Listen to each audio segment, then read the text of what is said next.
everyone. Today's story is called Bright Sky, Starry City. Phoebe helped Dad set up the telescopes outside his store. She added special effects.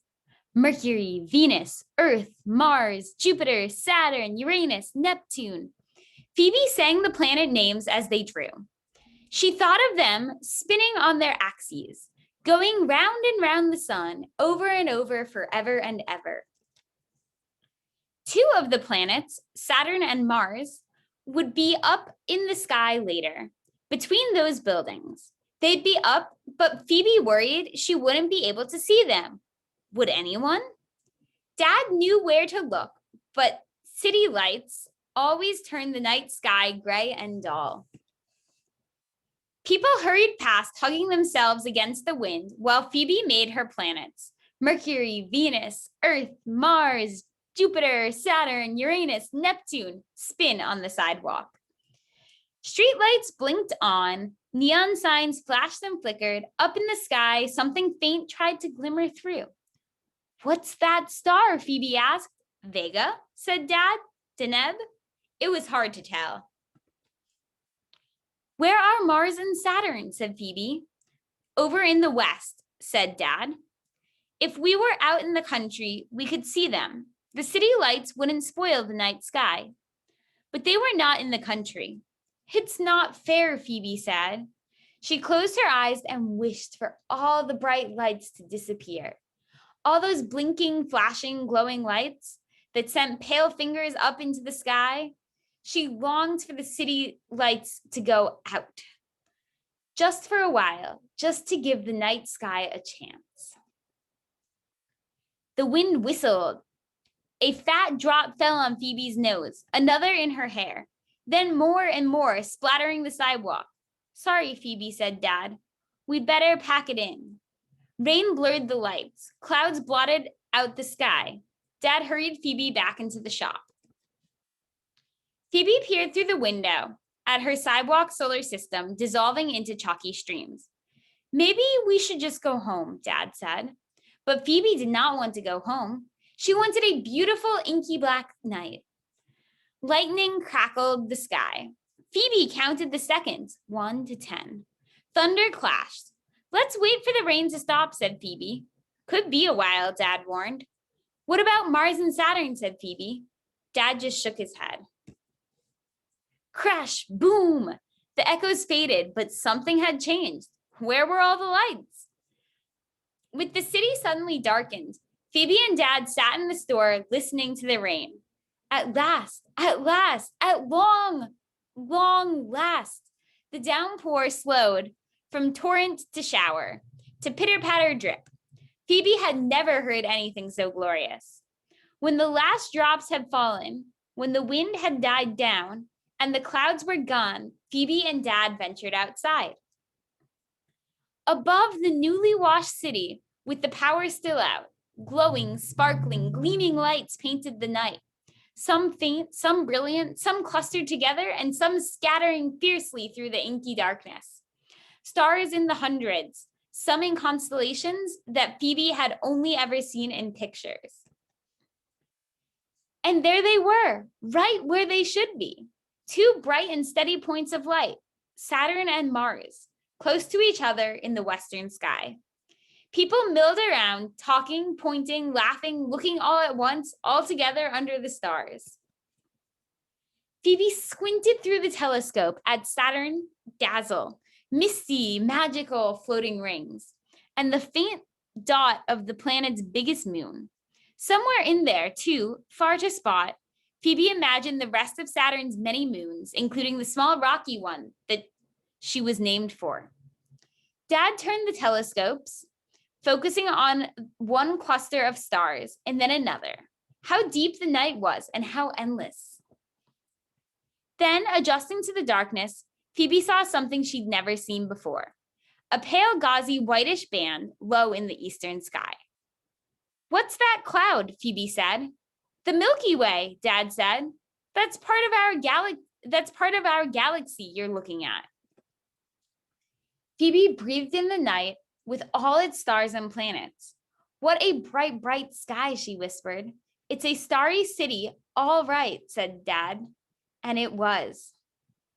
Soon the lights would come back on, and everyone would hurry off.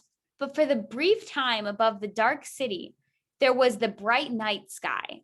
The bright night sky with the stars in their constellations and the planets wheeling in their orbits. More about the night sky. Our solar system. Phoebe draws the solar system on the sidewalk in chalk. She draws the sun, its 8 planets and their moons, and a few other objects such as asteroids and comets.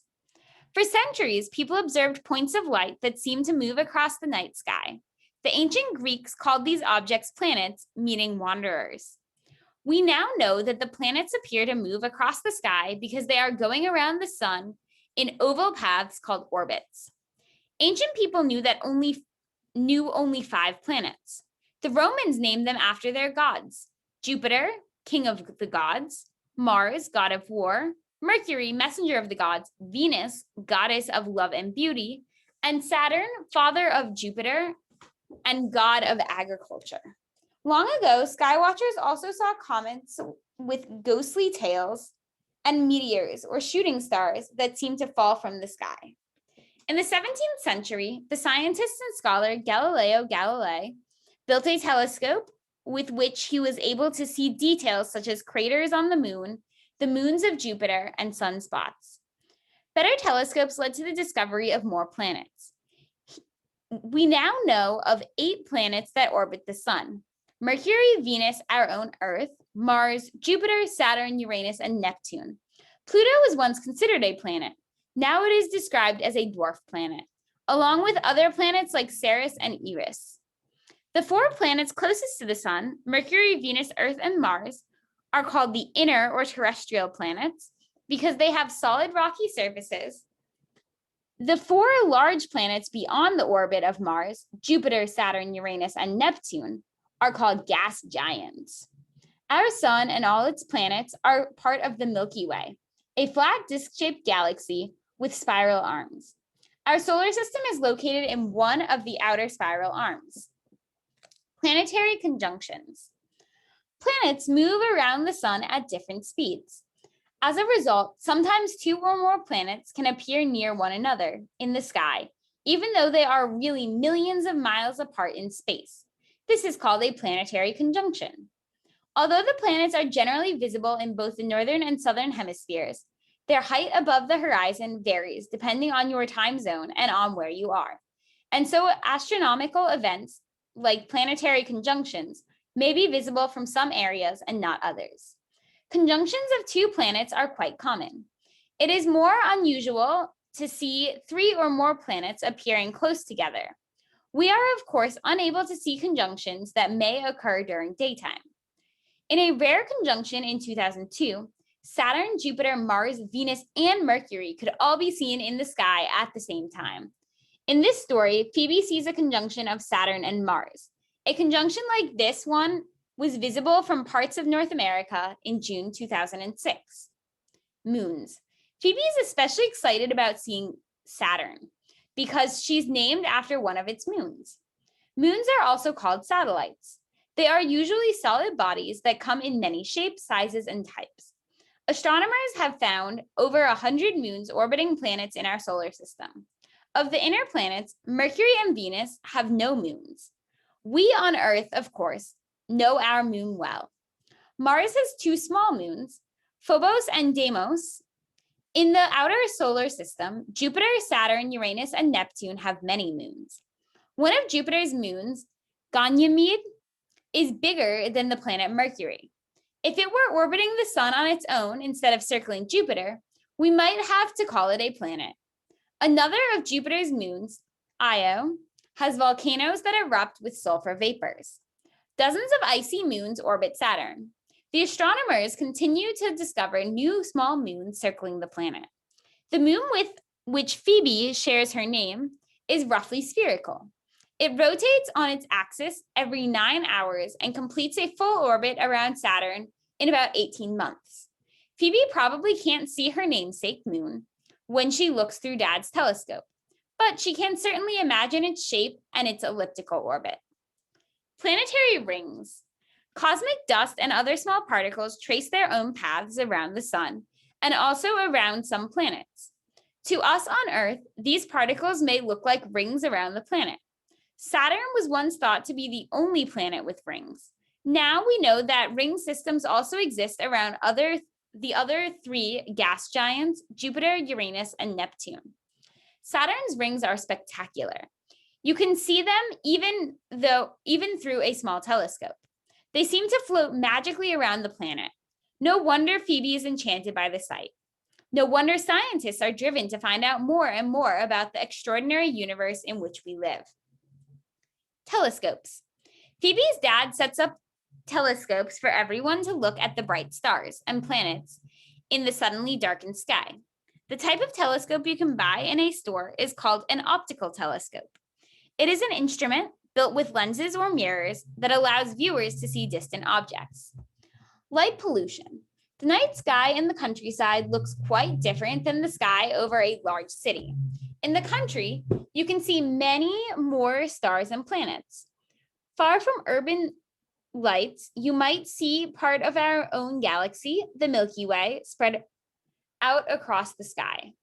From a big city, you would probably see only a few stars or planets, and they would look faint and dull. This is because of what scientists call light pollution. It is the result of artificial light shining out toward and upward into the sky and being scattered in all directions by dust particles in the air. This scattering of light where it is not wanted or needed is called light trespass. Because of light pollution, people in cities live in constant human-made glare. As urban areas grow, so does urban sky glow. This brightening of the night skies over cities creates a light dome that can be seen from far away. According to the U.S. National Park Service, city lights from 200 miles, 322 kilometers away wash out the stars in the night sky. The effects of light pollution show up even in pictures taken by satellites from space. In addition to dimming our view of the stars at night, light pollution is bad for wildlife and plants, and even for human beings. Artificial lights at night can confuse hatching sea turtles and migrating birds. If baby turtles move toward city lights instead of toward the ocean, they may die. Birds that migrate at night may be blinded by bright lights and crash into buildings. When insects are drawn to artificial light, they fail to pollinate night blooming flowers. Those flowers are then unable to produce seeds, leading whole species of plants to die out. Brightening the night too much can alter our own rhythms of sleeping and waking, and may even cause us to become ill. We do need some light outdoors so we can find our way around safely at night. But cities are often overlit, wasting electricity by splashing light uselessly upward if outdoor lights reflected downward instead. And we could turn off lights we don't need. We would be better able to see planets and stars, as Phoebe does on this special night in this story. Words from the story. Axis, an imaginary line from pole to pole around which the planet rotates, causing day and night, plural axes. Constellations, patterns formed by bright stars. Deneb, the brightest star in the constellation of Cygnus, the swan. The diameter of Deneb is about 100 times the diameter of our sun. Galaxy, a system of millions or billions of stars held together by gravity. Milky Way, the name given by the ancient Greeks to the band of light that is part of our galaxy, the spiral galaxy to which our solar system belongs. Orbit, the curved or elliptical path of an object in space or human-made rocket around a star, planet, or moon, a repeated revolution of one body around another. Planet, a celestial body moving in an elliptical orbit around a star. Star, like our sun, a luminous body of mostly hydrogen gas, held together by gravity and giving off light produced through nuclear energy. Solar system, a collection of planets and their moons in orbit around a star. Telescope, an instrument containing an arrangement of lenses or mirrors, or both, designed to make distant objects appear nearer. Vega, the brightest star in the constellation of Lyra. Vega is 3 times bigger than our own sun. And that's the end of the story. Thank you so much for listening and have a great rest of your day. Bye.